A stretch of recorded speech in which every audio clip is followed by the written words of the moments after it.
নামাদুহু আনুসাল্লি আলা রাসূলিল কারীম আম্মা বাদ ফাউযু বিল্লাহি মিনাশ শাইতানির রাজিম বিসমিল্লাহির রহমানির রহিম। বন্ধুগণ, আমি সাধক মুস্তাক মনির, বাংলাদেশ। আমি আজকে আপনাদের সম্মুখে ঈমান এবং আমলের উপরে একটি সংক্ষিপ্ত আলোচনা উপস্থাপন করব। আশা করি ভিডিওটি অত্যন্ত গুরুত্বপূর্ণ। প্রথম থেকে শেষ পর্যন্ত আপনারা ভিডিওটি শোনার চেষ্টা করবেন, তাহলে এর থেকে অনেক বিরল তথ্য লাভ করতে পারবেন। তাহলে আসুন ভিডিওটি শুরু করা যাক। ঈমান হলো আখেরের পুঁজি। সেই ঈমান, এই আখেরের পুঁজি, আখেরের ধন, আখেরের সম্পদ, এটাকে সংরক্ষণ করাই এটা সবচেয়ে মূল্যবান, সবচেয়ে দামি, হীরার চেয়েও দামি। এবং একজন ঈমানের কারণে মানুষ জান্নাতি হবে, ঈমানের কারণে মানুষ জাহান্নামী হবে। এবং ঈমানহীন মানুষ হলো, ঈমানহীন ধার্মিক হলো মাকাল ফল, যার উপরে লাল ভিতরে কালো। তো কাজেই ঈমান ধন আখেরের পুঁজি।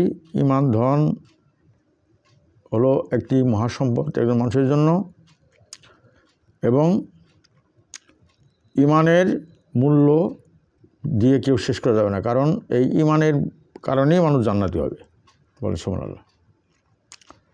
এখন ঈমান এবং আমল একে অপরের উপর নির্ভরশীল। ঈমান কখনোই তাজা থাকবে না যতক্ষণ পর্যন্ত সেটা আমল দ্বারা বাস্তবায়ন না করা হবে। আমার ভিতরে যে ঈমান আছে, এই ঈমানটাকে তাজা রাখতে হলে, সতেজ রাখতে হলে, সমুন্নত রাখতে হলে, বাঁচিয়ে রাখতে হলে তদ অনুযায়ী আমল করতে হবে। প্রথমে আমরা ঈমান সম্পর্কে আলোচনা করি। ঈমান হলো বিশ্বাস। কিসের বিশ্বাস? সেটা হলো পরওয়ারদিগার আল্লাহর প্রতি বিশ্বাস, যিনি আমাদেরকে সৃষ্টি করেছেন, হাইয়ুন আল কাইয়ুম, চিরস্থায়ী চিরঞ্জীব। তিনি কাউকে জন্ম দেন নাই এবং তাকে কেউ জন্ম দেয় নাই, তার সমকক্ষ কেউ নাই। তিনি অদৃশ্য থেকে অদৃশ্যতর, গোপন থেকে গোপনতর। তিনি আখের, তিনি জাহের, তিনি গুপ্ত, তিনি ব্যক্ত।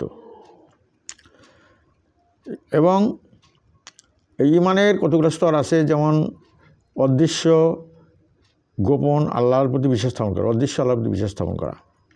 তৃতীয় হলো নবী রসুলের প্রতি বিশ্বাস স্থাপন করা। তৃতীয় হলো বর্জক অর্থাৎ মৃত্যু পরবর্তী জীবনের প্রতি বিশ্বাস স্থাপন করা। চতুর্থ হলো হাসরের প্রতি বিশ্বাস স্থাপন করা। পঞ্চম হলো মিজানের প্রতি বিশ্বাস স্থাপন করা। ষষ্ঠ হলো পুলসিরাতের প্রতি বিশ্বাস স্থাপন করা। সপ্তম হলো জান্নাত, জাহান্নাম, বেহেশত, দোজখের প্রতি বিশ্বাস স্থাপন করা। এই সাতটি হলো ঈমানের স্তর বা ঈমানের উপাদান। এই সবগুলোর উপরে বিশ্বাস স্থাপন করতে হবে। পুরো যুগের নবী রসুলদের প্রতি বিশ্বাস স্থাপন করতে হবে।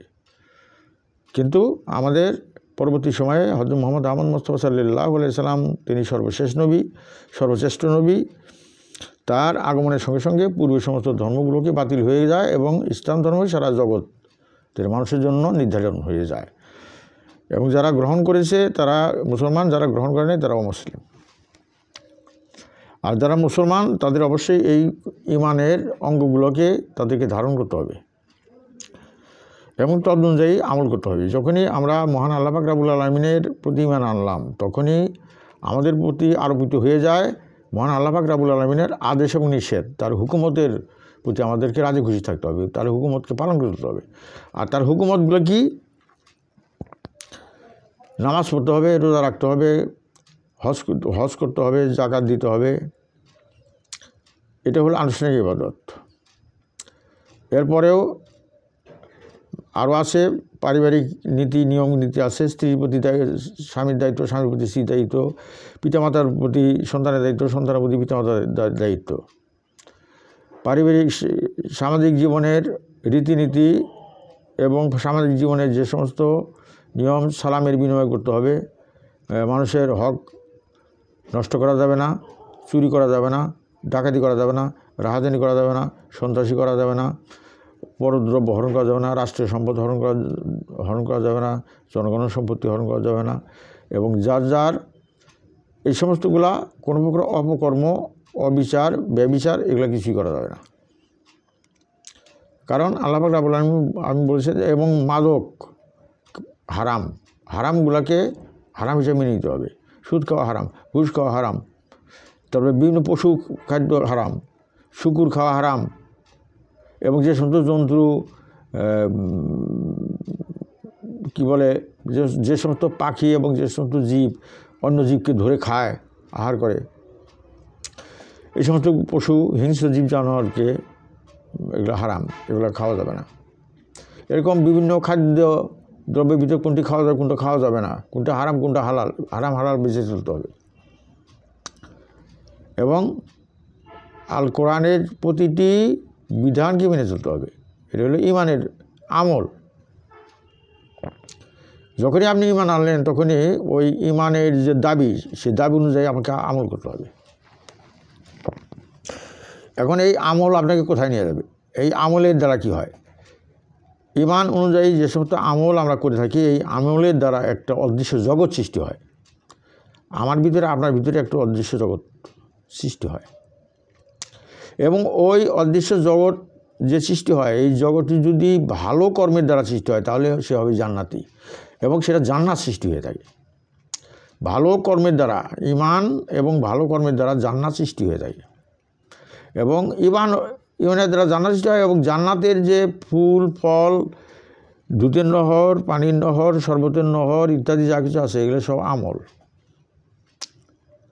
তো সুতরাং এখানে আমল, ইমানের দ্বারা আপনি জান্নাত লাভ করবেন, আর ইমানকে তাজা রাখবে আমলে, আর আমলের দ্বারা আপনার কী হবে, সেই জান্নাতের যে ফল ফুল এবং নহরসমূহ এবং যাবতীয় সৌন্দর্যময় যে উপাদান, এই সমস্ত কিছু আমলের দ্বারা তৈরি হবে। এখন যদি আমরা যদি অনেকেই মনে করে থাকেন যে রেডিমেড জান্নাত জাহান্নাম আল্লাহ সৃষ্টি করে রেখে দিয়েছেন, আমাদের মৃত্যুর পরে সেখানে ফেলে দেওয়া হবে, এটা একটা সাধারণ বিশ্বাসের কথা। কিন্তু প্রকৃতপক্ষে ইসলামী দর্শন যেটা বলে সেটা হলো যে ইমান হলো জান্নাত। আপনি যদি ইমানদার হন, আল্লাহর প্রতি যদি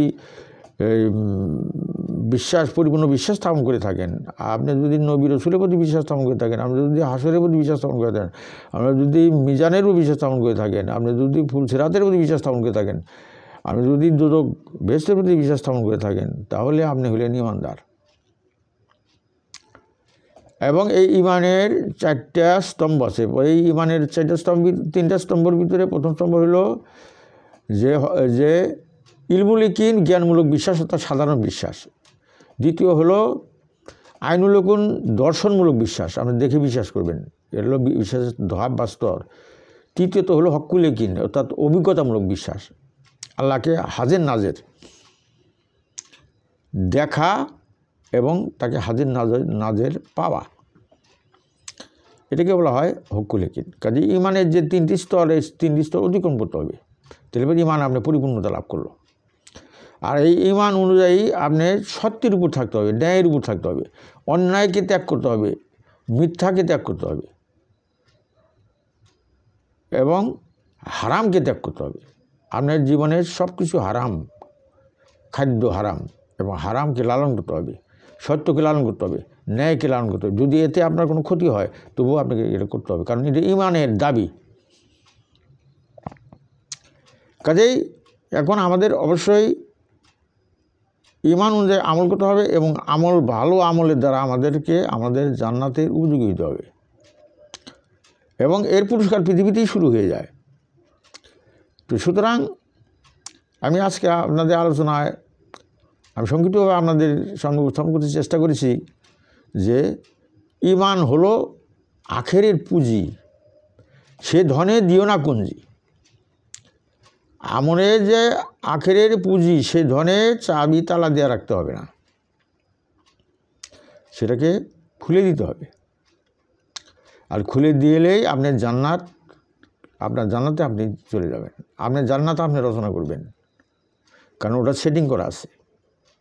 আপনার জাহান্নাম আপনি সৃষ্টি করবেন। আর যদি সত্যের পথে না থাকেন, আপনি যদি হকের পথে না থাকেন, আপনি যদি ইমানের পথে না থাকেন, আপনি যদি নীতির পথে না থাকেন, আপনি যদি নৈতিকতার পথে না থাকেন, আপনি যদি সত্যের পথে না থাকেন, তাহলে আপনার আমলগুলো হবে পাপিষ্ট আমল, খারাপই আমল, যা জাহান্নাম সৃষ্টি হবে। আপনার আমলের দ্বারাই আপনার জাহান্নাম জগৎ সৃষ্টি হবে, সে জগতের নাম কি? জাহান্নাম। আর আপনার আমলের দ্বারাই জান্নাত সৃষ্টি হবে, সেই জান্নাত আপনার আমলের দ্বারাই একটা জগৎ সৃষ্টি হবে, সেই জগতের নাম কি? জান্নাত।